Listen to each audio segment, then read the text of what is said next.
Un texte qui nous parle des promesses et des bénédictions de Dieu. Alléluia. Donc, pour ceux qui prennent note, qui veulent oublier, voir le reste à la maison, écrivez 1, la nouvelle naissance. La nouvelle naissance. 2, la nécessité de la maturité. Le texte commence par c'est pourquoi, c'est la conséquence du chapitre 5. 2, la nécessité de la maturité. 3, le service du croyant. Quand tu es devenu chrétien, comme il a lu au verset 7 tout à l'heure, tu es devenu chrétien, ou bien par exemple une femme, c'est pour que tu sois une bénédiction. Mais quand tu n'es plus la bénédiction que tu dois être, la Bible dit, tu deviens comme une malédiction, c'est comme le feu, ça devient dangereux. Donc troisièmement, le service. Le service du chrétien. Quatrièmement, la reconnaissance divine. Quand tu travailles pour Dieu, Yahweh l'a lu, Dieu est reconnaissant, la reconnaissance. Cinquièmement, l'esprit des vainqueurs, entre parenthèses, la foi et la persévérance. Si tu veux avoir les bénédictions avec Dieu, il y a deux choses qu'il faut avoir, la foi et la persévérance. Je dis ça là, si on n'a pas fini, vous puissiez continuer le travail à la maison. Donc, cinquièmement, l'esprit des vainqueurs, entre parenthèses, la foi et la persévérance. Sixièmement, Dieu, en tant que Dieu de bénédiction, définit une autre nature de Dieu. Il n'est pas seulement un Dieu d'amour, mais il est aussi un Dieu de bénédiction. Septièmement, choisissez votre exemple. Donc voici tout ce qu'ils ont lu là, les 7 grandes leçons que nous pouvons y tirer. Est-ce qu'on peut aller ensemble? La nouvelle naissance. Pour devenir chrétien, il faut naître de nouveau. Deuxièmement, la nécessité de la maturité. Quand tu ne deviens pas mature, la Bible dit à chaque fois, on est obligé de recommencer. Troisièmement, le service du croyant. Quand tu deviens chrétien, c'est pour servir Dieu. Tu sers Dieu en servant les hommes. Et tu ne t'arrêtes pas. Tu continues de servir. Quatrièmement, la reconnaissance divine. Donc Dieu n'est pas un homme pour oublier.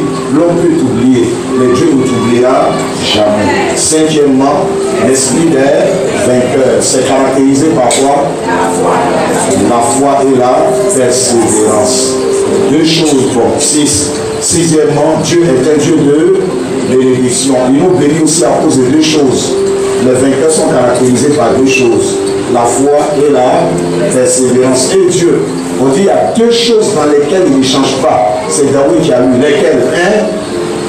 Ses promesses. Dites avec moi sa parole.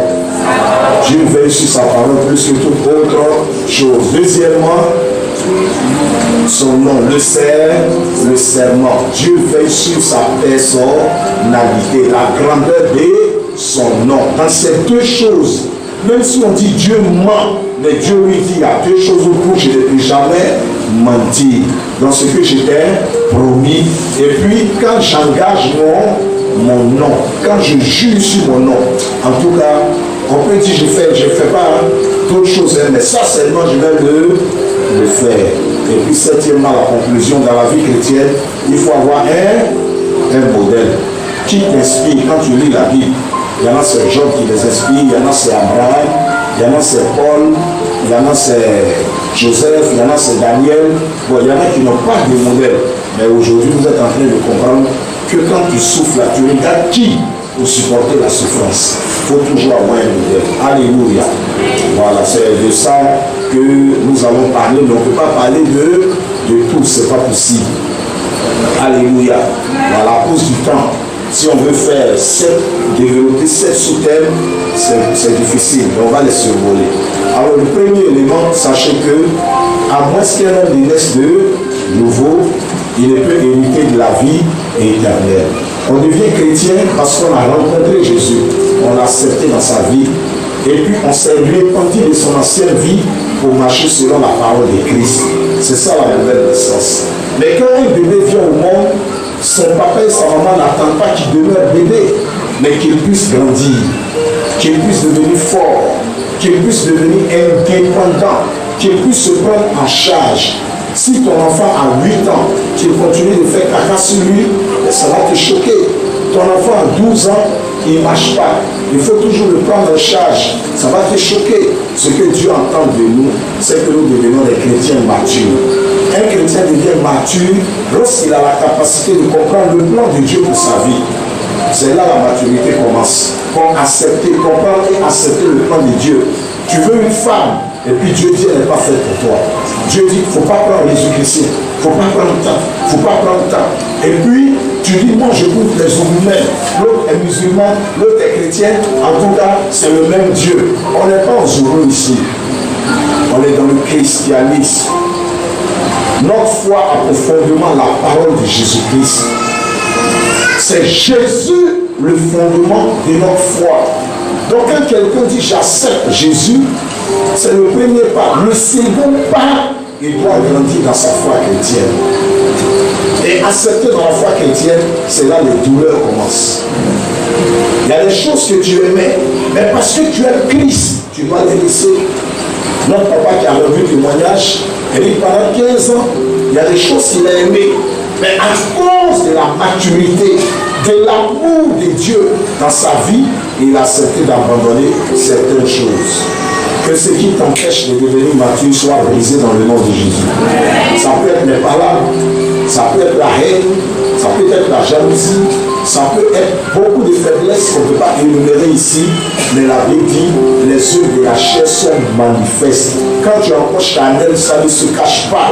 On dit les œuvres de la chair sont manifestes. Quand quelqu'un est glouton, il mange beaucoup, il reste qu'on peut cacher. Vous voyez, il mange une assiette remplie, après plein. Quand quelqu'un est querelleur de nature, est-ce qu'il peut cacher? Il va faire parler en public. Donc les œuvres de la chair sont manifestes. Tout ce qui t'a empêché de devenir mature, c'est qu'on t'a reproché pendant des années pour ton bien. Je prie que le Seigneur te délivre de ses faiblesses dans le nom de Jésus. Alléluia. C'était la maturité. Le troisième élément, pourquoi est-ce que Dieu te donne le Saint-Esprit? Dans Actes chapitre 1, le verset 8, il a dit vous recevrez une puissance, le Saint-Esprit survenant sur vous et vous serez mes témoins. Alors si tu ne sais pas le motif pour lequel Dieu t'a donné son Esprit Saint, je te rappelle Acte 1 verset 8 pour te motiver ce matin. Tu as reçu le Saint-Esprit pour être témoin de Jésus-Christ.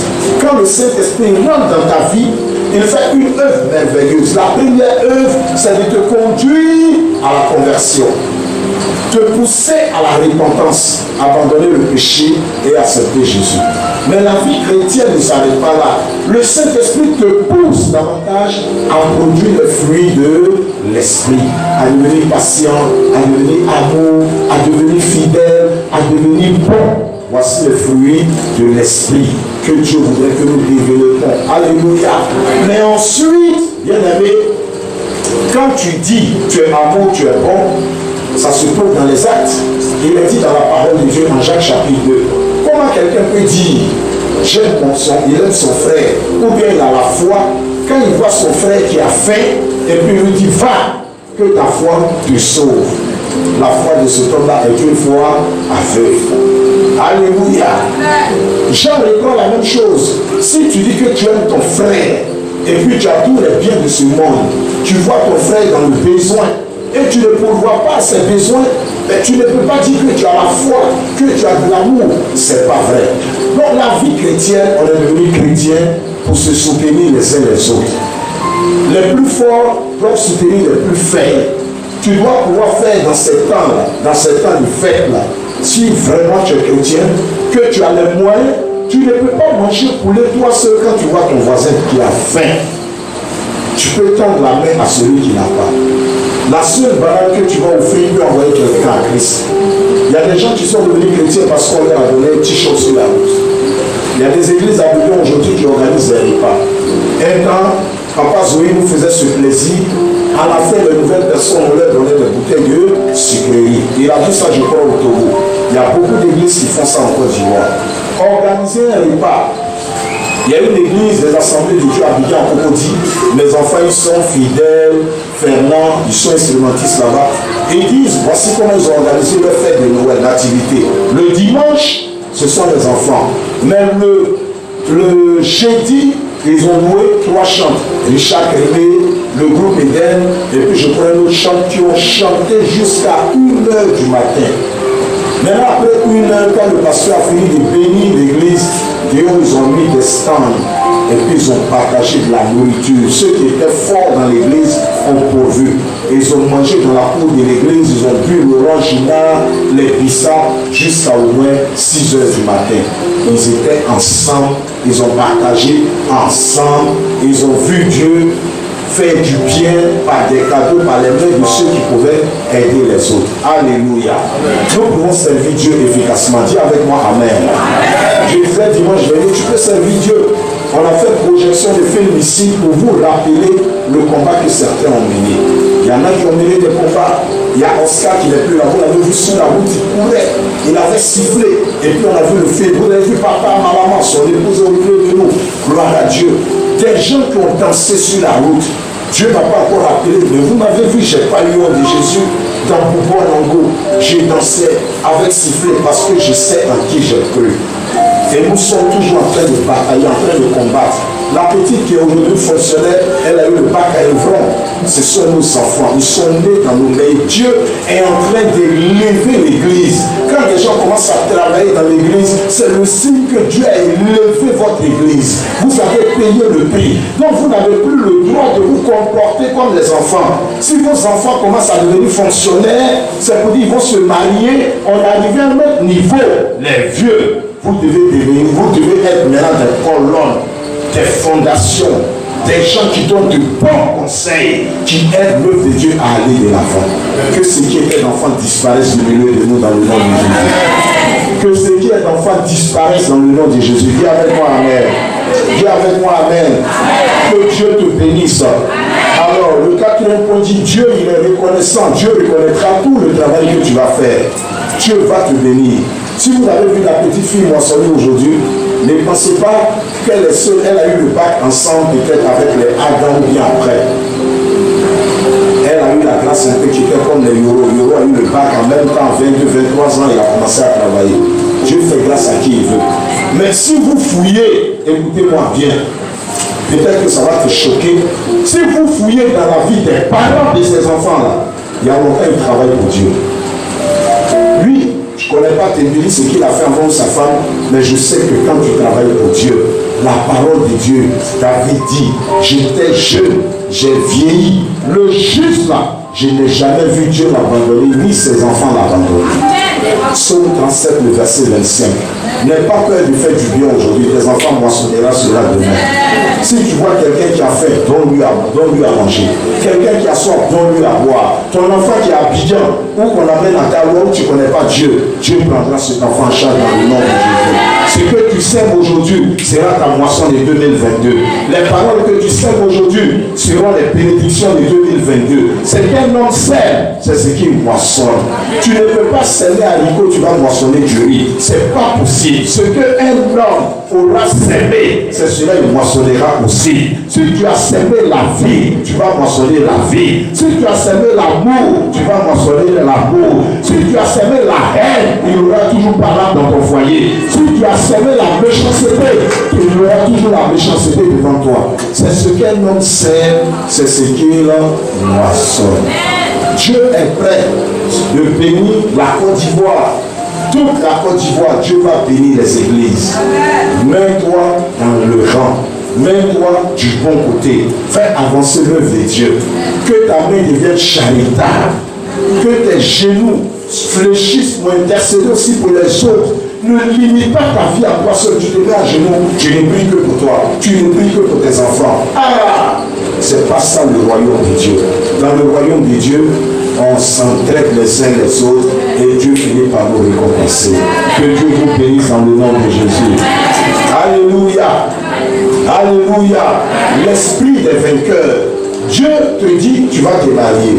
Je vais te bénir. Tu vas avoir une grande église. Il y a deux choses qui vont faire pour que cela puisse se matérialiser. Un, la foi. Ça veut dire garder la confiance en Dieu.